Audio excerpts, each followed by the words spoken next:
ഞാൻ വളരെ ഒരു പൃഥ്വിരാജിൻ്റെ ഫാനാണ്. എന്തുകൊണ്ടെന്ന് പറഞ്ഞു കഴിഞ്ഞാൽ പുള്ളി ഒരുപാട് നിങ്ങളെ എല്ലാവരും കളിയാക്കിയിട്ട് പോലും പുള്ളി ലക്ഷ്യത്തിന് വേണ്ടി പ്രയത്നിച്ചുകൊണ്ടിരുന്നു. അത് എൻ്റെ ലൈഫുമായിട്ട് ചെറിയ സാമീപ്യമുണ്ട്.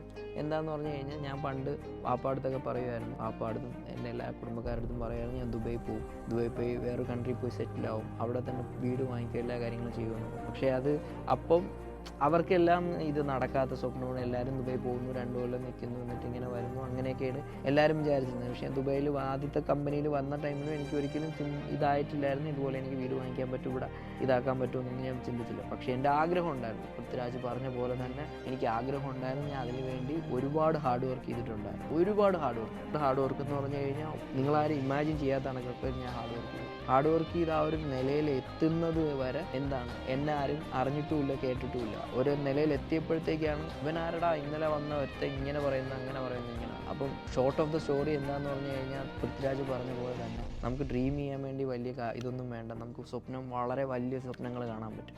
ഈവൻ നമുക്ക് ദുബായിൽ വന്ന് സെറ്റിൽ ആവാം, അല്ലെങ്കിൽ നമുക്ക് അമേരിക്കയിൽ പോയി സെറ്റിൽ ആവാം. എന്ത് കാര്യവും അല്ലെങ്കിൽ ബിസിനസ് വളർത്തിക്കൊണ്ടുവരണം, ഏത് കാര്യവും നമുക്ക് സ്വപ്നം കാണാം, വളരെ വലുതായിട്ട് സ്വപ്നം കാണാം. അതിലത്തോട്ട് അച്ചീവ് ചെയ്യാൻ വേണ്ടിയിട്ട് ഒരുപാട് ഹാർഡ് വർക്ക് ചെയ്ത് കഴിഞ്ഞാൽ നമുക്കതിൽ അച്ചീവ് ചെയ്യാനും പറ്റും.